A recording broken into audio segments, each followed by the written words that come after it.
And good morning, everyone. I'm Nate Ginter from Vine IT. Welcome to our 2024 Cyber Readiness and Emerging Trends webinar that we're doing here this morning. My goal is to get through quite a bit of information in a half an hour. I hate making these things an hour because I feel like, you listen to somebody talk in a web meeting for too long and it just gets a little boring. So I'm just going to go ahead and jump right into it. There is a chat session for those of you who are joined in over PC or your mobile device. So if you have a question or something comes up during the webinar, please feel free to ask it in the chat session here.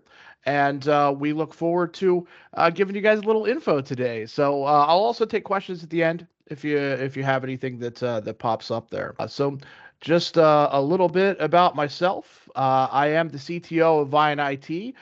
We are an IT and managed services provider that's been around since about 2014. I am a certified cybersecurity officer or auditor through an organization called ISACA.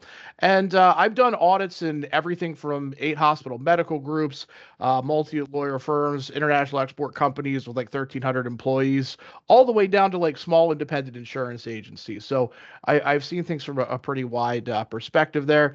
And I am a bit of a rugged indoorsman and e-gaming enthusiast. So if it doesn't involve raising your heart rate, I'm probably into it. So today, there's a couple of things I'm going to run through. And again, we're going to try and hit these pretty quickly. The goal is to spark some things and send you off with some further information here. We're going to talk a little bit about some cyber liability insurance policy trends, some new control questions that I see that I've been seeing this year. So for our clients, oftentimes they will send me their cyber policy renewal forms, and I try to keep track and let people know a little bit about the changes we're seeing there. And then the big takeaway from today is understanding the difference between organizational security and IT operational security. We're going to take a look at a case study that I think helps illustrate some of those points. And then we're going to talk a little bit about the guidance and oversight and implementation, maintenance, and reporting that goes into organizational security there. A little bit about how you can know your current organizational posture. Even if it's bad, you want to know that. And if it's not, also good news. And some resources that we recommend to look at that for our internal clients. And then a couple of new offerings that we have that clients have requested and that we're going to be launching here for 2024. So looking forward to going through that with you folks. So just a quick reminder on cyber liability forms. Please always be very, very careful, whether it's your initial policy that you're going through or it's your yearly renewal. You want to be very careful when you're filling those out. So some of the liability limits can be a little funny. And also some policies actually have carve-outs for things like ransomware or even social engineering attacks is becoming a category that they're carving out especially. And what that means is that they don't actually cover that. There's a separate limit or a separate liability limit or even sometimes a whole separate policy for something like ransomware or social engineering. So just something to keep an eye out there. Some interesting things that were being asked about this year, which had not come up previously. They are specifically carving out in line items, asking if there's a specific security framework that you're responsible for, whether it's something through HIS, NIPA, something like FINRA in the financial services sector. So some of those policies are actually trying to identify if you have compliance concerns or if you're following a specific set of guidelines there. A big one this year, and I talk about a little low-hanging fruit to let people know about. So one of the things, hopefully by now you've heard of multi-factor authentication. If you haven't, you definitely look into it. It's MFA. Ask your IT person about that today. But multi-factor authentication, those little challenge codes or app button presses that we get when we go to log into a sensitive system, they're now actually asking not if you have that in place or enabled. They're actually asking if you have that enforced, which with that the difference between enforced and enabled. Enforced means that it's a rule in your organization that's actually hard coded into the back end that you don't have users can't turn it off, right? Enable just means that it's been turned on for somebody, so they can actually go in and disable it tomorrow in most systems if it's not enforced. So those cyber liability forms, they really want you to have enforce multi-factor authentication. Again, that's something that you want to definitely make sure is the case for your organization. Email compromise, especially, is a big place where MFA can be a lifesaver and really stop some things there. We'll actually talk a little bit about that in the case study. Multi-factor is only one of like 1,000 different settings in common platforms like Google Apps or Microsoft 365, but it is a very, very important one for sure. And we're also being asked if your organization has a vulnerability management program. This is an update. A lot of places were asking about vulnerability scans or even going as far as what they call penetration testing and asking if those things were in place, but they're actually asking now about a vulnerability management program. The difference there, a scan is kind of a one-time thing that you might pass or fail. A program is a way of identifying new threats over time, right? So they are definitely updating their maturity and what they're asking for quite a bit, and that's interesting to see. And then they're also asking if there's SOC reports or third-party assessments available. Now, most organizations that are a little smaller aren't going to have like a SOC report. That's a very specific thing that has to be done through an accounting firm. But they're still asking about them, right? And the third party assessment thing is interesting because that's also a requirement now of New York DFS, and some of the advanced stages of HIPAA actually are requiring that it's somebody else. Before, you get away with a little bit of self-assessment there, but they really want those third-party assessments, which I'll make a case for you later. That should be a building block of anything you do in security, but especially organizational security. So before we dive into some of the responsibilities and differences of organizational security and then the IT, what we call IT operations security, I like to illustrate it with a case study example, right? So somewhere that this went wrong. So there is no names here. They've been changed to protect the innocent, but the basic scenario was this: there was a user at a law firm, multi-lawyer practice, and they experienced a breach of their email account. Somebody got in there, and although the compromise was found only to affect his email inbox, this user had been storing, and this was a lawyer at the firm, actually been storing a lot of data. He had about 15 years worth of old emails and client communications where they had, sent things like files and different things that were related case materials via email. So the firm actually was required to undergo a lengthy data breach report to the state bar and the OCR, as well as a lengthy remediation process. So, a couple of interesting things. The IT contact at the firm had chosen to selectively enable multi-factor authentication when the system was implemented for Microsoft 365, due to worry about some of the more difficult staff having trouble accessing things. And the organization had never undergone a risk assessment, and they also had no real, information security program, kind of a policy that lived in a desk, so to speak. So whenever something like this happens, the blame game starts, right? So, there were a lot of parties that you might think shared some responsibility, and there is a little bit of give and take, but there was also some interesting justifications for things. The user felt that their IT team wasn't making them aware of multiple danger factors, and they had never been told not to store sensitive information in their email, and they just kept all of their email for all time. The organization had no archiving. Everything was directly in the main inbox. The IT contact at the firm felt that it wasn't his fault because he had been not been given the direction or tools from management to properly protect the user. So they hadn't set any security standards. The firm's management pretty much assumed the security on the 365 platform, a lot like a lot of other ones, that it was just being handled appropriately, without really defining what that meant. And the firm's cyber insurance carrier was talking about the blame game. They felt like they didn't want to cover the incident claim due to failure to follow industry best practices, right, for security hardening, specifically the enabling of multi-factor authentication. But the real issue, the real root cause of that was that this was a failure of organizational security in a couple of different areas, right? And when we're talking about organizational security and compliance, we often link those things together in the technology realm, right? So your compliance standards from the government, things like HIPAA or FINRA. Some people have heard of Graham Leach Bliley, which is also a financial sector thing. New York DFS is something that a lot of insurance folks have heard of, if they haven't heard of the others.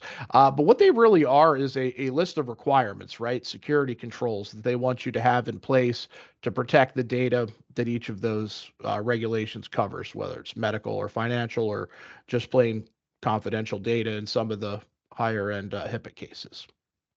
So the issue with the security framework there, sorry, it looks like I was breaking up for a second. I think I'm back from robot land. Okay.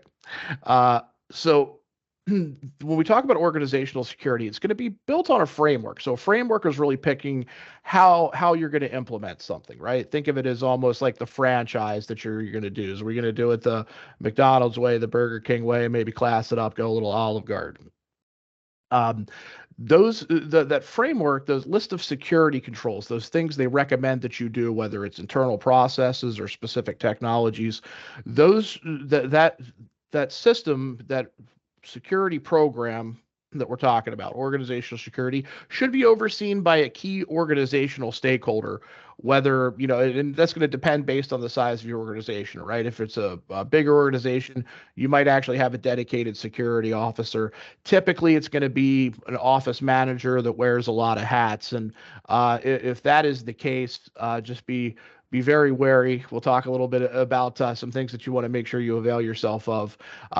And of those functions, when we're talking about overseeing, a program, it sounds like a lot, but for most organizations, it boils down to some basic blocking and tackling that we'll talk about, and making sure some things are happening yearly and quarterly, right?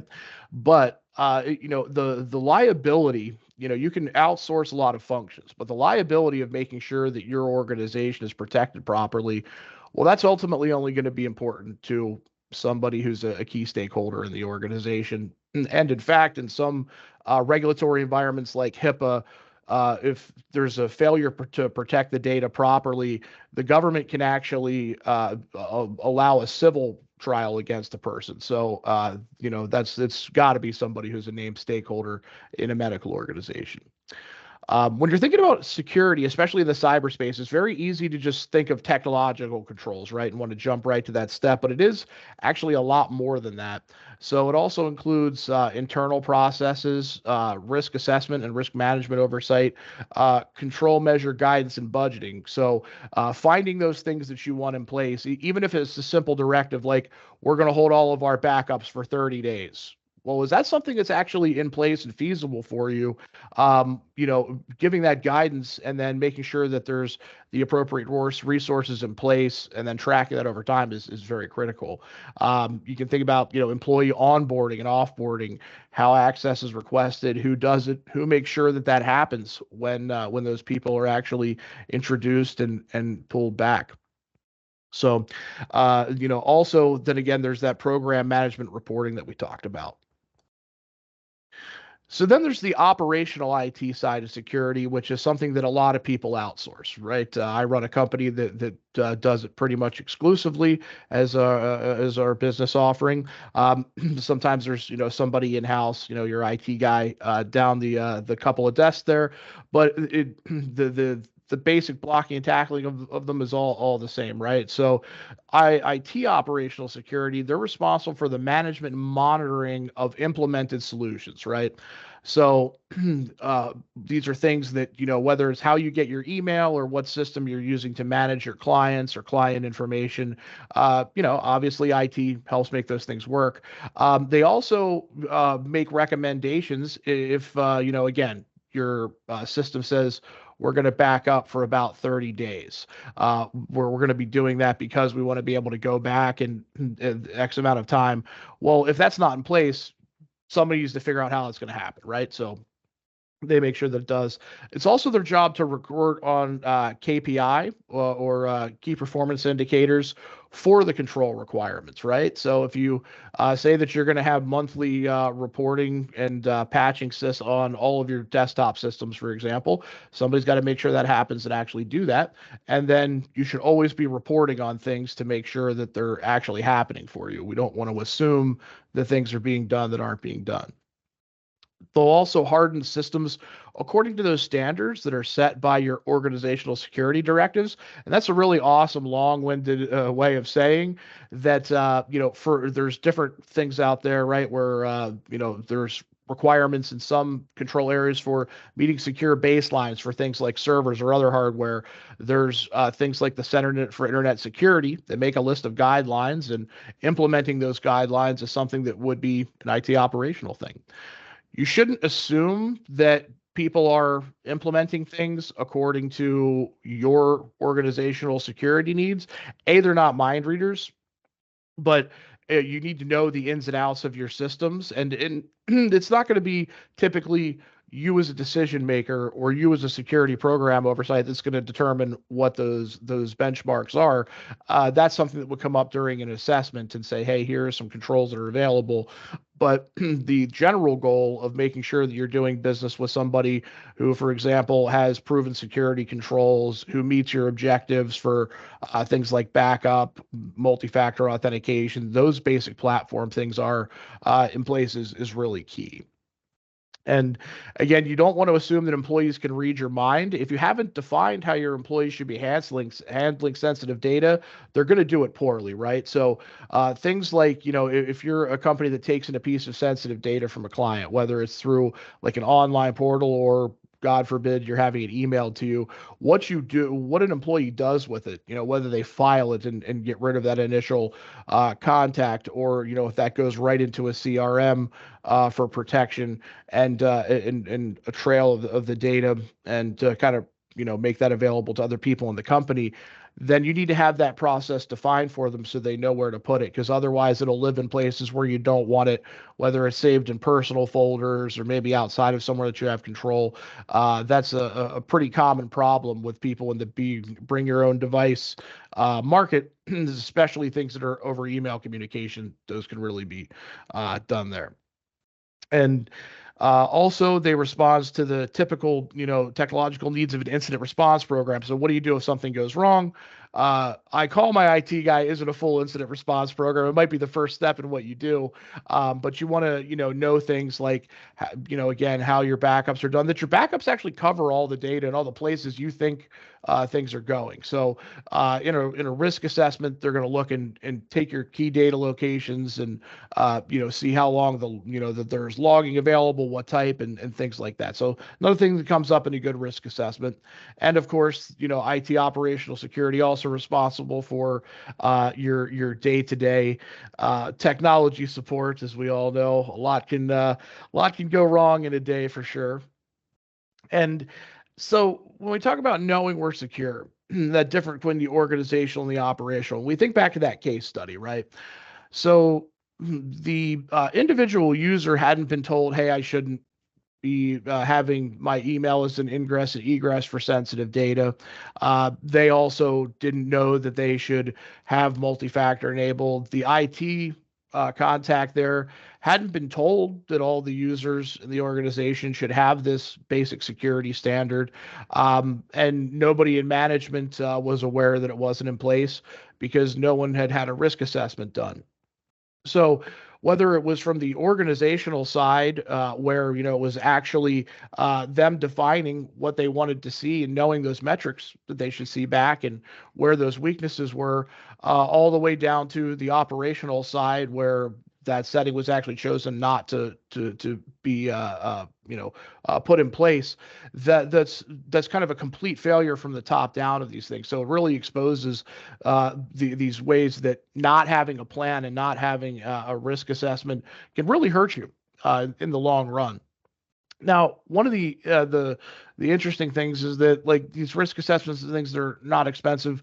I'm not here to sell anybody on anything today. I'm telling you, this is the basic building block of any program is knowing what your deficiencies are, right? And that's the way you accomplish that is in the cyber industry is called a risk assessment.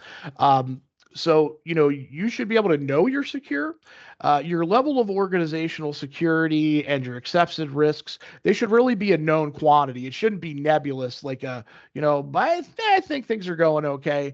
That's not the way that you want to operate. Your finances would be a wreck if you handled accounting like that. So you should have a good grasp of your security posture, even if you don't understand all the little technical terms and things like that.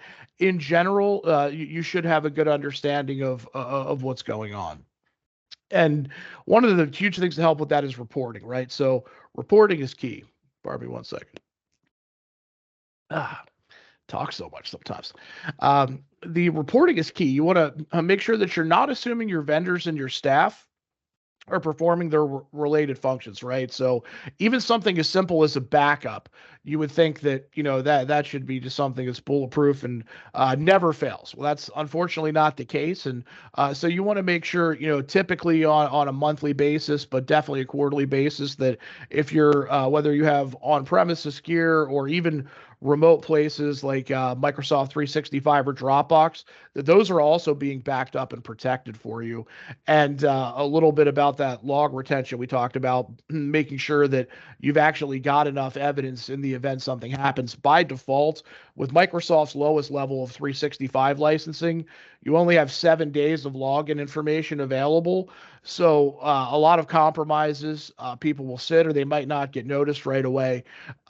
You really want to make a determination as an organization whether something like even that basic level of logging, being able to go back 30, 90 days is really important. Some of the compliance standards require people to have access for years at a time, and to be able to go back. So there are solutions out there for that, and it's something that you should definitely have a talk with your IT folks. If that's us, please give us a call. If not, those are conversations you definitely want to be having with your internal or outsourced staff. And we also want to say trust but verify, right? So there's been more pain caused by assuming that protections are out there and in place and operating effectively than all the hacking that's ever been done. It's almost always something there's almost always something that could have been done to prevent it, and usually the prevention cost is exponentially cheaper than anything else. There's no time like the present to have a risk assessment done for your organization. If you haven't had one done this year, your security program probably needs work. We recommend refreshing those things on an annual basis, and definitely anytime you make a major jump. If you introduce a new CRM or something that's interfacing a new way of taking client information or handing it out, you definitely want to make sure you have an updated risk assessment at that point, and that you're going through those risk assessment steps for potential vendors before you even put them in place. We also recommend that your risk assessment should not be conducted by your IT provider or your staff, right? So the analogy I give here, again, you wouldn't have your accounting firm providing an audit of its own services, right? I think Willie Nelson tried that, and he spent a lot of years paying the IRS back because of it. A third-party review is actually required by some data protection laws, like HIPAA at the higher levels of organizational responsibility, and for pretty much everybody interfacing with New York DFS as a covered entity. So you want to know your legal obligations, obviously, from that. And and again, we see that, if we go back to the case study, that data from the risk assessments really drives the procedures and controls, aka your security goals in your policies, to make sure that you're doing the right things, that you have the right controls in place, and they can help steer you if indeed you are missing there. Again, if you are tasked with these responsibilities by your organization, and maybe you're not the person who also has like budgetary approval or things, it's important to make sure we get their buy-in, right? So don't be afraid to ask for help. If you don't have the expertise to implement a security program and increase your organizational security posture, engage a professional. That's what they're out there for.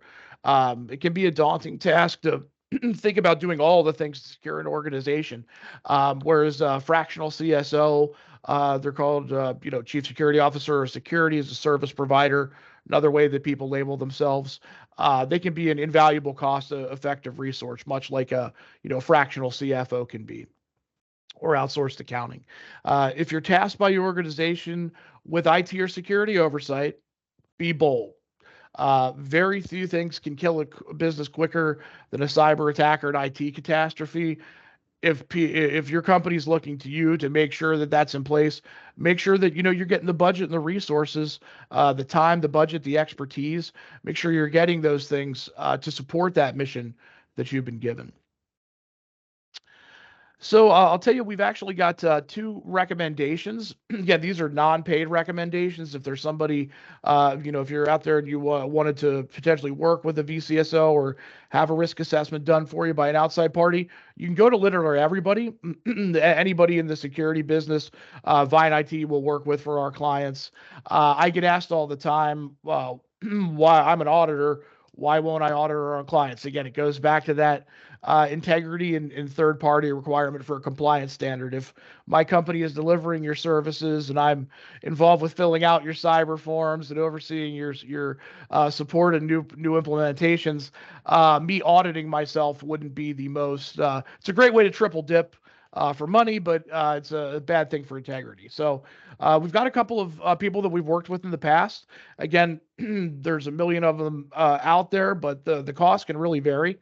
We've worked with both these entities, good folks, and they understand the SMB market. So it's one of the reasons why we've stepped out there and made sure that we're letting people know about them, right? So one is Citadel Communications. Both of these folks actually come from the banking sector. Citadel is based out of Lakeland. They're one of the best people at securing really complicated Microsoft 365 instance implementations. They've got a great process for hardening that, and they do those fractional CSO and management services. And then we also have a relationship with Coaction Security, who has come in and done assessments for our clients. And they're a startup out of West St. Petersburg, so they're local here in Tampa Bay. Great people over there to work with as well. So we're happy to send those recommendations out. And just to mention, a copy of the presentation and slideshow will be available to everyone here.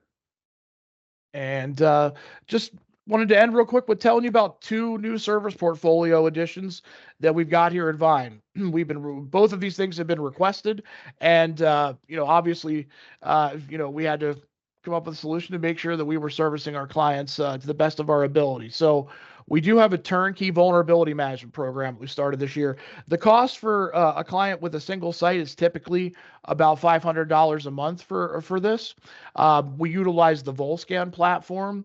It identifies, and basically what it does is goes out and does a scan on your network for looking for technical vulnerabilities, both in software and in hardware.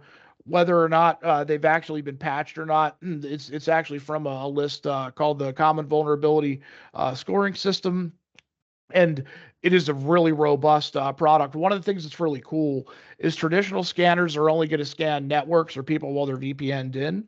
We actually have a client with this that goes on the endpoints that we manage that can also tell us about vulnerabilities on the remote worker. So even things like, somebody's using a really old version of Adobe that's got a vulnerability in it that won't catch if, somebody downloads something and tries to open it and exploit that. It gives us visibility into these things, even for home users, which is very, very cool. It's just a flat monthly fee. like our other services. It includes monthly reporting, and then quarterly, we're going to actually do an in-person meeting and show you, hey, here's what we found, here's where we're at on remediation. And most of these things can be solved with updates or some configuration or firmware changes. Occasionally, some of it's legacy hardware or systems that need to be replaced there. So we also manage all of those things. It's all documented and tracked for you, so it truly is a turnkey solution. And then we've also started doing MDR, which is managed detection and response. It's kind of the next level of antivirus. It goes through a lot more than just heuristics. Also includes things like the option to pre-encrypt computers and and a lot of different things. They're a little on the pricey side. They're about $25 a user a month.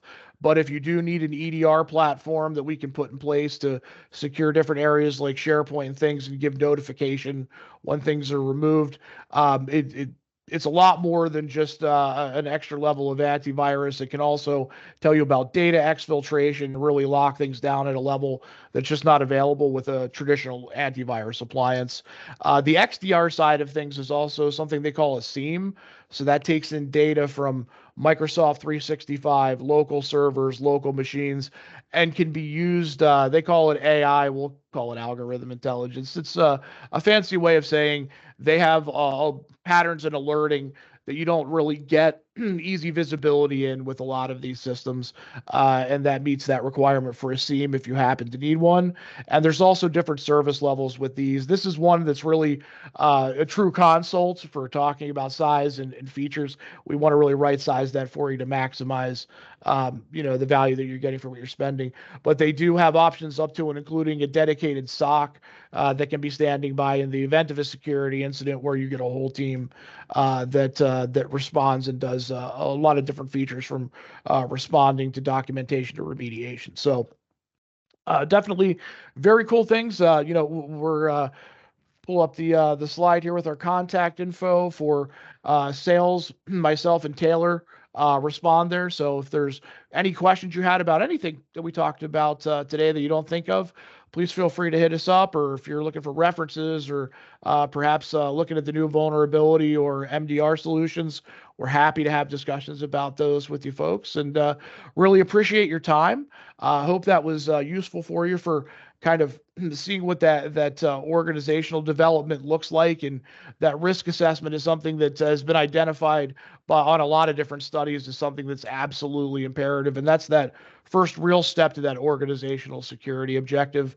Let's make sure that MFA is enforced, so that's not optional for users to turn off, and start looking into vulnerability management and all those good things. And if there's any questions, I'll go ahead and stay a little bit late.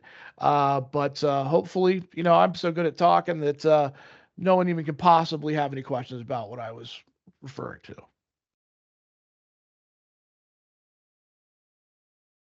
You're welcome, Lori. You're welcome, Nicole. Thank you guys so much for joining. I did want to mention that one of the things I didn't talk about at all is AI. It's not quite there, but there are some really interesting changes coming up. Just know that there's going to be an in-person session on the 7th that we're going to be doing at the Bayou Club, the 7th of February. And we're going to be putting that on with a partner of ours, Ascendalist, who does customized AI workflows. So please stay tuned for that. There's going to be something hitting your inboxes here this week, and we really hope that that's a session that you guys can attend. Our partner actually will even customize some potential AI use cases for your company if you register ahead of time. So really, really cool stuff there. Thank you again for attending, and you all have yourselves a lovely, lovely day.